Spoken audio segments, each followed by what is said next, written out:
The seventh morning was the first time Ren knocked on the studio door, which was strange, because for 6 mornings straight, she had passed it in silence, like there was an agreement between us not to look too closely at whatever was happening on the other side.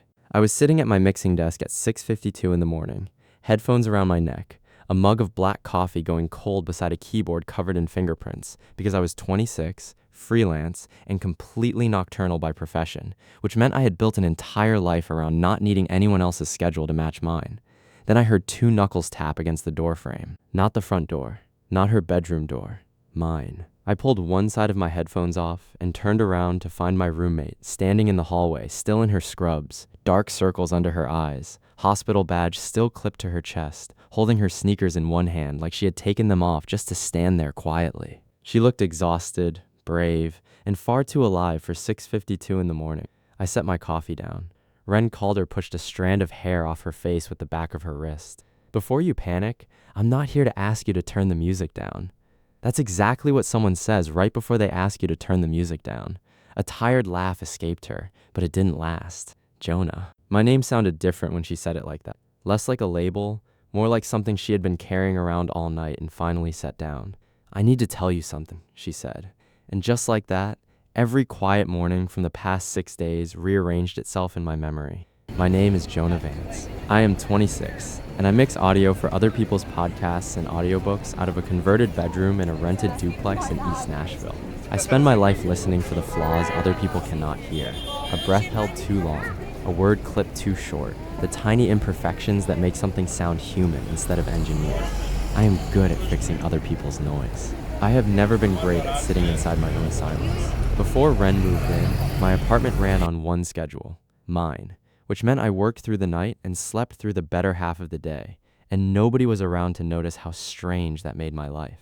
My last relationship ended 11 months earlier when my girlfriend told me that living with me felt like living next to someone who had already left the building. That is a generous way of saying a man can disappear without ever changing his address. So when my old college friend Marcus, who managed a building 2 blocks from the hospital, said his tenant needed someone reliable to split rent with because she worked nights in the emergency department, I said yes, mostly because the rent was outrageous, and I had a talent for saying yes to strangers. Ren moved in on a Sunday afternoon with 3 duffel bags, a box of vinyl records, and absolutely no furniture of her own beyond a lamp shaped like a moon. She refused help carrying anything until the second bag split open on the stairwell and dropped half her life across the bed. Scrub tops, a stethoscope, a photo of her and an older man with the same stubborn jaw, and a single black sneaker that rolled all the way down to my feet. We both stared at it. Ren sighed. Well, that's one way to make a first impression. I picked it up and held it out like evidence. I'm Jonah. I would like to unexist for a moment, if that's an option. That was the first time she made me laugh. Not a polite laugh, an actual one. The kind that catches you off guard enough to feel a little embarrassing. By the end of that first day, she had unpacked exactly 1 lamp and a coffee maker and informed me, very seriously, that if I touched her coffee maker, she would consider it an act of war. I told her I respected boundaries and caffeine equally. She told me that was, quote, a red flag and a green flag at the same time, and she would allow it. Here is the part I did not expect. Ren worked 12-hour night shifts at the hospital, 7 in the evening to 7 in the morning, 4 nights a week, and I worked through most of the night mixing tracks with headphones clamped over my ears until the sun came up, which meant that for 6 mornings in a row, the only time our lives actually touched was a 15-minute window right around sunrise, when she came home peeling off her badge, and I was finishing my last pass on a track before finally letting myself sleep. The first morning, she came in around 7, dropped her bag by the door, and found me at my desk with the studio door open, half asleep over a waveform. You're still up. Not really a question. You're still awake, I said. Barely. There's a man in bed 4 who thinks I'm his daughter, and a man in bed 6 who wants to leave against medical advice to feed his cat. That sounds like a very specific kind of night. Every night's a specific kind of night. She rubbed her eyes. What are you working on? An audio. A woman narrating a memoir about her father. Have to cut out every breath she takes so it doesn't sound like grief. Ren went quiet for a second. That seems like a strange job. Erasing the sound of someone trying not to fall apart. I thought about that longer than I should have. I have good headphones if you ever want to sleep through the noise, I offered, mostly because I didn't know what else to say. She looked at me for a second too long. I might take you up on that. The second morning, she came home early, 6:40, and stood in the doorway of my studio in her scrubs, arms crossed, just watching me work for almost a full minute before I noticed her. "You do this every night," she said. "Just sit here and listen for mistakes. That's the job. Sounds lonely. It's quiet. There's a difference. Is there?" I didn't have an answer for that, so I gave her my old paperback off the shelf instead, a battered copy of a novel about a lighthouse keeper, because she'd mentioned she couldn't fall asleep without reading first, and her own book was somewhere in an unpacked box. "Bring it back whenever," I said. "I will," she said, assuming I survived the chapter about the storm. The third morning, she was so tired she nearly walked into the door frame, and I caught her elbow before she hit it, my hand closing around her arm for exactly 2 seconds too long. "Rough one?" I asked. "We lost someone," she said quietly. 62 years old. His wife held his hand the entire time. I didn't know what to say, so I just kept my hand on her arm a second longer, and she let me. "I'm okay," she said, though her voice didn't sound like it. "I just need to lie down and not think for 6 hours. Go sleep," I told her. "I'll keep the mixing quiet." "You don't have to do that." "I know. I want to." Something shifted behind her eyes, but she just nodded and disappeared into her room. The fourth morning, she returned my book with a corner folded down and a single line underlined in pencil. Something about a man who kept a light burning, so ships wouldn't crash into rocks he couldn't see in the dark, and in the margin, in small handwriting, she had written, "This is you, but with headphones instead of a lighthouse." I read it 4 times before I put the book down. She caught me holding it that evening, my studio door propped open, her leaning against the frame in an old university sweatshirt. "Did you write in my book?" I asked. "I improved it," she said. "You defaced it," I left commentary. "There's a difference." There it was again, that same line she had used about lonely and quiet, like she collected the space between 2 similar words and lived there on purpose. "You always write in the margins of things?" I asked. "Only the ones I want to remember," she said. And then, before I could respond to that, she was gone down the hallway to bed. The 5th morning, she came home an hour late, and I found myself standing in the kitchen at 8 in the morning with cold coffee, checking my phone for a text that never came. Feeling a specific kind of worry I had no right to feel about a woman I had known for less than 2 weeks. When she finally walked in, there was blood on the collar of her scrub top, not hers, and glass caught in a few strands of her hair from a car accident case that had come through the door screaming. I stepped toward her before I decided to. "Hey, hold still." I reached up and carefully picked a small piece of glass out of her hair, my fingers brushing her temple, and for one long second neither of us moved, and the apartment gone completely silent around us. "Thank you," she said, barely above a whisper. I dropped my hand. "Sorry." "Don't be," she answered. That was worse than the silence had been. The 6th morning, her door was shut when she got home, which had never happened before. And when I knocked to check on her, she opened it, wearing my gray hoodie, the one that had been folded on the couch the night before, sleeves pushed up past her wrist. "That's mine," I said. "Laundry mishap," she said. "Your laundry mishaps involve theft." "Borrowed with intent to return," she said, but her cheeks had gone pink, and she shut the door again a little too quickly. I should have asked her why she was wearing my sweatshirt, why she kept underlining sentences meant for me, and leaving her door open on the night she wasn't afraid, and shutting it on the one night she was. Instead, I just said goodnight through the door like a coward with excellent manners. Now, on the 7th morning, she stood in the hallway, holding her shoes, badge still clipped to her chest, having knocked on my door for the first time in 2 weeks of living 12 feet apart. "I need to tell you something," she said again, quieter this time. "What happened?" I asked, standing up from my desk. "Nothing happened. That's the problem. I've been coming home every morning for 2 weeks and finding a reason to stand in your doorway, 15 minutes at a time, every single day. I noticed. I know you noticed. You always give me your headphones and your books and your hands in my hair when there's glass in it, and then you say goodnight like none of it means anything. That landed harder than I expected it to. I've been counting the minutes," she admitted. "Every morning, 10 minutes, 12. Once, on the day with the glass, almost 20. I count them, Jonah, like some kind of lovesick lunatic on a night shift, and I am so tired of only getting 10 minutes of you." The room went very quiet. "Then let me stay for more than 10, I said, before I could talk myself out of it. Her breath caught. "I mean it. I don't want to give you 15 minutes of daylight and lose you back to the dark for 8 hours. I want the version of you that isn't running on caffeine and adrenaline. I want to know what you're like on a day off. I don't remember what that's like," she admitted, half laughing, half not. "Then let's find out together."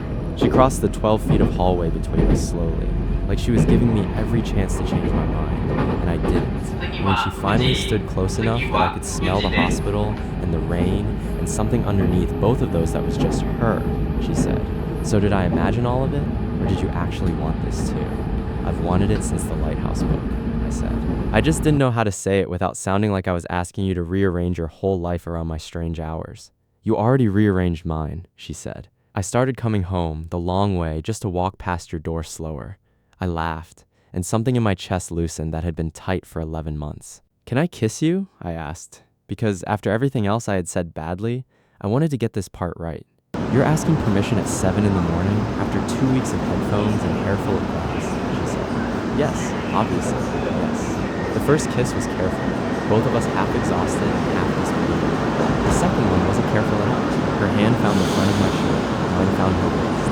And for a moment, neither of us was thinking about hospitals or headphones or 12 feet of home. Just about how long we had waited for 15 minutes to stop being enough. When we finally broke apart, she rested her forehead against mine and said, "I have to, or I will fall down." "Sleep," I said. "I'll be here when you wake up." "Promise," she said.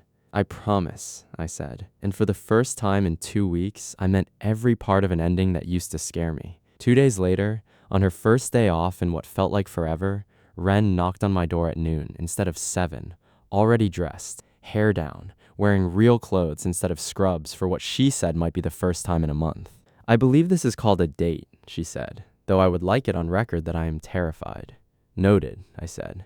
I've never taken anyone to breakfast at noon before, so we're both new at this. We ended up at a diner 2 blocks over, the kind with vinyl booths and a jukebox that hadn't worked since the Clinton administration, and I discovered that Ren ordered pancakes with a terrifying amount of syrup and defended the decision like it was a matter of principle.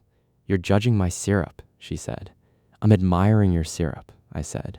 "It's a lot of judgment disguised as admiration." She kicked me under the table, not hard, and I caught her foot with mine and left. "Tell me something you've never told anyone," she said, stealing a bite of my eggs without asking. "I don't know if you get to steal my food and ask me hard questions in the same sentence. Those are exactly the conditions under which honesty works best," she said. "Try me." I thought about the version of an answer I usually gave and threw it away. I used to think if I never really unpacked anywhere, no one could ever leave me first. I've lived in that apartment 3 years and never hung a single picture on the wall until you. She went quiet for a second, syrup formed halfway down. "I noticed the walls," she said softly. "I thought maybe you just liked them empty." I did, until I didn't. Her hand found mine across the table, sticky with syrup and completely unbothered. "Your turn," I said. "I applied for 3 different hospitals in 3 different states the year after my background," she added. "I almost left Nashville completely. I told myself it was about the job market. I changed." You looked at me for a long moment. You hadn't happened yet when I applied, but something in me knew to wait around a little longer before I ran. That admission sat between us, warm and unguarded, and I understood in that moment that whatever this was becoming had been building long before either of us said it out loud. We spent the rest of the day walking through a park near the river, no plan, no schedule, which for 2 people who lived by clocks that never matched, felt like its own kind of luxury. She fell asleep on a bench in the early afternoon sun with her head on my shoulder, and I sat there not moving for almost an hour so I wouldn't wake her, memorizing the unfamiliar sight of her at rest instead of running on adrenaline and coffee. That was the beginning of the part where we stopped pretending our 15 minutes were an accident. Over the next month, Ren started coming home earlier on her nights off, just to sit in the studio while I worked, her feet in my lap, reading whatever book I had left out for her, writing in the margins of that same Lighthouse novel until there was more of her handwriting in it than the author's. My gray hoodie migrated permanently into her side of the closet. Her coffee maker became, against her earlier declaration of war, something we both used every morning, together, on purpose. We told each other things we hadn't told anyone. I told her about my father leaving when I was 10 and how I had learned early that if you never fully arrived anywhere, you could never really be left. She told me about her own father, gone 18 months now, a heart that gave out on a Tuesday morning while she was 30 minutes away at work, saving somebody else's father instead of being with her own.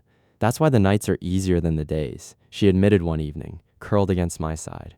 "On nights, I have somewhere to put all the feeling. During the day, it just sits there." I understood that more than I wanted to. Her older sister Reagan called constantly, worried, the way people get worried when they love someone and don't know where to put it.